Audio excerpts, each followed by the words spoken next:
Hello there. Thanks for being with me. Today, I am interested in talking about the topic of how to prepare for big changes in your life. And I just came up with the title of this episode before the content, and I thought, let me just take this where it's going to take us. The first thought I had was that everyone has different kinds of changes in their life. But two that come to mind are when we desire to make a big change, like we want to shift an old habit to a new habit. That is something that we choose to do. But there are, of course, situations in our lives where we don't really have that much of a choice. We're needing to undergo a big shift because someone has requested that of us or circumstances have changed in our lives. So the thought that comes to mind, the example that comes to mind is when you have to perhaps shift a job role, even though you've gotten very used to the one that you've been doing for many years, all of a sudden you're in a different department or you've had to switch companies, something like that. So how do we get to build ourselves up so that we can handle the adjustment really well? That is basically the reason why I'm putting these thoughts together today, to make sure that you have a set of strategies that you can rely on if you happen to be in the middle of a big change or you're interested in making one in your own life to improve your situation, which I'm happy to help out with. All right. So I'm going to just say before I list the ideas that I have that there's so many different ways that you can nurture your brain and body to prepare yourself for big change. I think the key really is to avoid overwhelm, to avoid over worrying, to avoid overthinking, all the overages. We want to just get used to feeling in a calmer state where our nervous system is regulated, where we're feeling like we can breathe regularly, where we're feeling like we have full access to our brain's power and to our instincts and our gut reactions, because those are always going to be helpful as we navigate our way through big change, big decisions, big adjustments. All right, now onto the list of tips. The first idea that I have is I would love for you to create your vision about how the big change is going to go. I think you've heard me talk about setting your big vision if you've been a longtime listener of the show. But if you're relatively new to the show or you want to hear more about setting a big vision, I think it's such an important topic because you want to predict, you want to set the stage for how you want to feel at the end of this process. Instead of worrying and instead of getting really nervous about how you're going to start making this change or how you're going to survive the transition, I think a much better way to spend your time is to start envisioning all the wonderful things that you can do once you've arrived. So you want to ask yourself things like, if I want to be stronger in this situation, how would I do that? And then you want to envision yourself arriving at the finish line, having checked off all those boxes, having had all those conversations, having done all the steps to make sure that you arrive at your destination feeling really mighty and really strong. You can also ask yourself for the things that you're desiring at the finish line. Is it more income? Is it more energy? Is it having more friends? Is it being a better reader? Whatever it is for you, create that vision so that you have something to work towards instead of thinking or feeling that you are just moving into the unknown, because really you're going to end up somewhere and you're going to adjust to that situation. So why not get a head start? Why not eliminate the startup worry that you might be feeling by just designing a wonderful picture for what's about to happen? So that's tip one: create your positive and very big vision for what's going to happen with the change. The second idea I have for you is to have a conversation between your current self and that future self that has already succeeded. You want to get the scoop from the person who's already landed, that part of you that already knows how it feels. And you want to speak backwards in time. If you can imagine this kind of arrangement and conversation, you want to speak backwards with the future self advising you, what do you need to do to make this path a success? You also want to ask your future self, what is the one thing I can do today to make this whole process go more smoothly, go the way it's supposed to, go the way that I desire, and go in a way that's advantageous to me? And if this feels silly, so be it. It's okay. It's okay for us to try things that feel silly, especially if they're going to give us really good information about what we can predict is going to be useful for us, right? It's so much better to go looking for clues to our success instead of feeling like our hands are tied. Somebody asked us to do something and now we're chained. We have no options.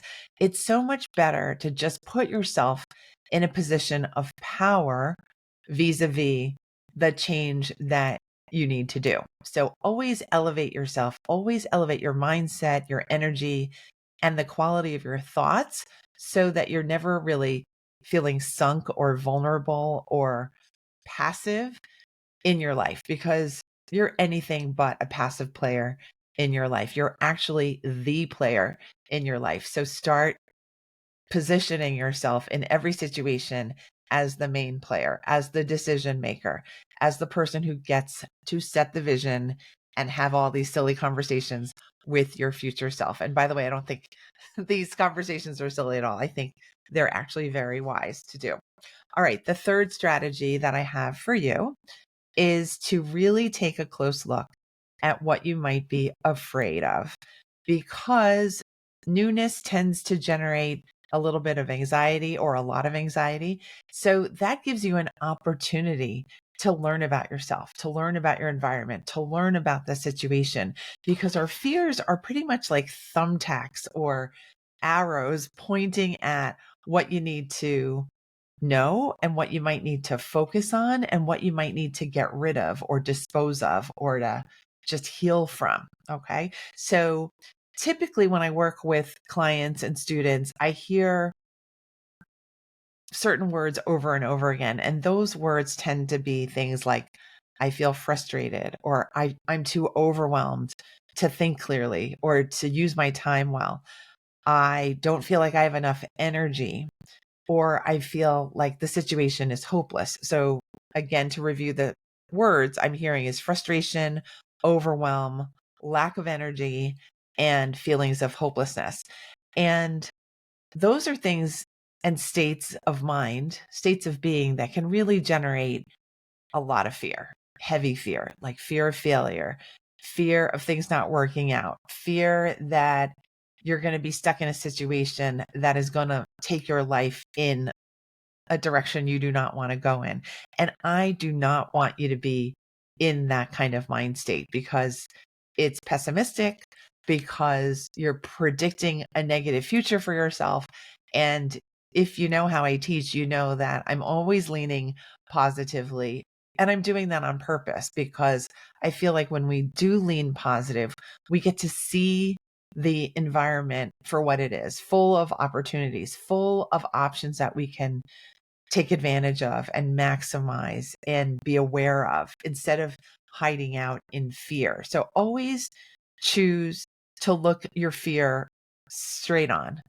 Don't be afraid of your fear. I know it seems counterintuitive, like we're supposed to be afraid of our fears, but you can actually flip that whole idea on its head and decide, you know what? The next time I feel a twinge of fear, I'm going to get curious instead of getting scared. I think you're going to find that it's much more empowering to do that. And you're going to get a lot more useful information when you just take a breath and you decide to look that fear straight on for what it is, and then figure out a way around the fear. Figure out a way to quiet the fear. Figure out a way to make fun of the fear. Figure out a way to normalize the fear, because yes, it is normal to get nervous about things that you've never done before. Things like perhaps getting married or having your first kid or having your second kid, because everything you're doing for the first time is the first time. It's okay to get a little bit anxious, but don't let that anxiety and fear steer you in a negative thinking, a negative predicting direction. I just think it's not worth it. It's not useful. And I'm going to give you another tip here. Instead of veering towards the negative future, decide I'm going to transform my fear into pure love. This is a strategy that I learned many, many years ago. I'm thinking like 2 decades ago, to turn fear into love, because the opposite of fear is love. Love is when your heart is open. Love is when you can give to other people. Love is when you're not thinking about what you're afraid of. You're feeling all the beauty in the world, in other people, in yourself. That is love.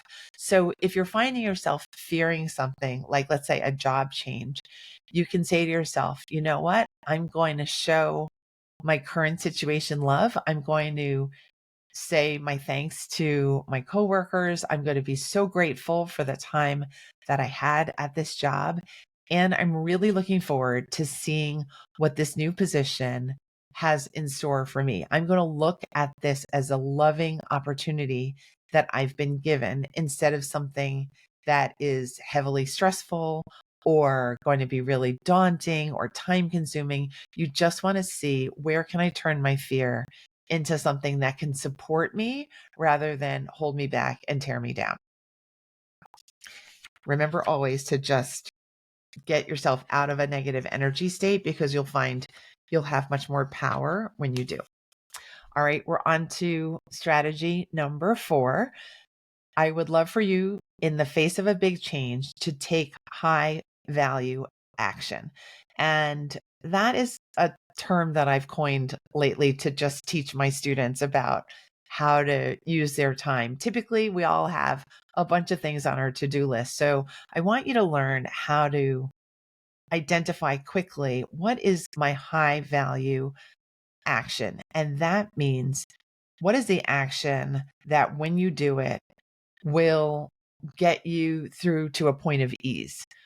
Generally, our highest value actions come accompanied with a lot of resistance. By that, I mean, you're afraid. You don't want to do it. You would rather do anything else. You feel avoidant about doing it. So maybe it is, let's see, I don't want to go blank at this moment, but let's say you're moving to a new town, and the thing that you really don't want to do is figure out something about the school system. So I'm just making this up as I go. And the thing is, once you get familiar with the school system and what is offered there, you have all of this information.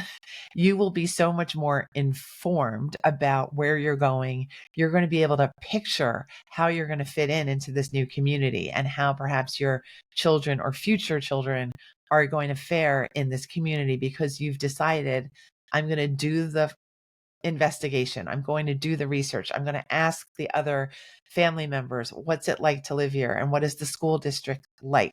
You're going to get over your own resistance. And then when you do that, everything else will feel that much easier. And that's what I mean by high value action. There's always something that will act like a domino and knock all the other things down right away in a very positive, flowing, you're going to be fine kind of way. It's that point in your move to a different town. It's been a long time since I've moved houses, but there is a time in any transition where in your heart of hearts that things are going to be okay, that you've made it through. And I think taking high value action pretty much ensures that you feel knowledgeable and you feel prepared and you feel informed. And those are really good things to be. All right. Tip number 5, always assume that you're going to get a positive outcome. Again, always assume that you're going to end up with a positive outcome. So again, big changes can create huge fears, and rightly so, because it's involving big shifts and transformations and adjustments and expenses and phone calls and nerves and all that stuff. But we can still, with all of that, decide that we're going to opt for a positive outcome. When you look back on your life, all the major events that you've had to go through, the stressful ones, the joyful ones, the unexpected ones, I think for the most part, you're going to find that everything in some way that you can read the ways, everything has turned out for the best. Everything has happened for you. Everything has ended up giving you some positive result and allowing you to live a better life because you've made it through that transition. And sometimes when you're going through life's transitions, it can be almost impossible to see the positive outcome, the positive side of what you're going through, because it feels so stressful. But none of us can really know what our outcomes are going to be ahead of time. But why not assume that everything is going to work out positively, since we all don't know for sure? I think it's safe to say that when you assume that everything is going to work out, things are more likely to work out for you because you're already orienting yourself and your communication and your predictions and all your preparations for a positive outcome. What comes to mind is thinking about planning for a wedding. It's a big event. It's a big transformation. There are a lot of things that could go wrong, but we assume that the end event is going to be magical, beautiful, memorable, just what everybody hoped for. And I've counseled lots of people through the wedding phase of their lives, and I always get to sit in the very easy chair of the therapist and coach's chair, where I know that things are going to work out, because weddings do. Because the point isn't really the big party, although that's fun and has to happen. But the important thing is the union. The important thing is the families getting together. The important thing is the celebration. And that's all assumed because a wedding's happening. All right. So remember to prioritize getting a positive outcome. It will never hurt you to do that. The last tip that I have for you is number 6. This one is a little bit different than the others, I'd say, but it's something that I try to abide by as often as I can. The 6th tip is to assume 100% responsibility for the things that are going to happen. This can be particularly tricky when you're in the middle of a big life change, or you've decided to take on a big shift for yourself, because part of us wants to just not be responsible, right? We want to blame it on the movers. We want to blame it on the neighbors. We want to blame it on anybody else but ourselves sometimes. But the tricky trick is that you want to assume 100% responsibility, because that actually gives you full power to make things go just the way you want them to go. That you end up having maximum flexibility, maximum oversight, maximum envisioning power over how you want things to be when you assume 100% responsibility for the project, for the shift, for the wedding planning. Anything, you can fill in the X for yourself. And again, this may be unfamiliar to you because you may be in the habit of thinking, you know what? We're all in community and we're all sharing responsibility, things like that. We've been taught to live in community, fortunately, and we certainly do. But sometimes I think we're not taught the importance of being able to assume 100% responsibility for our own actions. And I think I've learned in trying to take 100% responsibility for my actions over the years, I have learned that instead of it being terrifying and feeling like every burden is mine to worry about, I end up feeling, wow, I have such creative power over how this gets to go, how I get to feel, how I get to treat other people. And of course, I'm going to want to treat other people well because I'm responsible for the people that I'm working with in some very important way, in many important ways. So just reflect on this last tip, the assume 100% responsibility tip, because I would love for you to figure out a way to fit it into your own life process. Figure out how to fit it into your big plans for your next big change. Decide for yourself, you know what? It's safe for me to be the boss here. It's safe for me to have needs. It's safe for me to give other people instructions and give them proper guidance and be a really great manager of a team that's helping me through this big change. It's really going to show you all the different parts of yourself, and it's going to elevate you to a higher position in your own life. It's just a relationship between you. And that's actually your most important relationship, right? After all. All right. So to review all of these tips that you can try on and use right away, if you happen to be in the middle of a big summer change or a big change, the first one is create your vision. Always think really, really big, bigger than you can even tolerate sometimes. Two, remember to interview your future self and really try to intuit what you're going to need to succeed from that conversation. Three, check in with your fears. What are they trying to tell you? What are they denoting? How can you investigate and interview your fears? How can you explore your fears so that you can learn to do without them next time around? The fourth tip is to take high value action. There's always some priority action that's going to get you a big bang for your buck. I think that's the way to use that phrase. Number five is to assume that you're going to get a great result, a positive outcome. That's always yours to envision and yours to wish for. And I think wishing for that kind of outcome helps. It certainly helps more than mindless, endless worry. And the last tip is to practice assuming 100% responsibility for everything that is going on in your life and in the change. All right.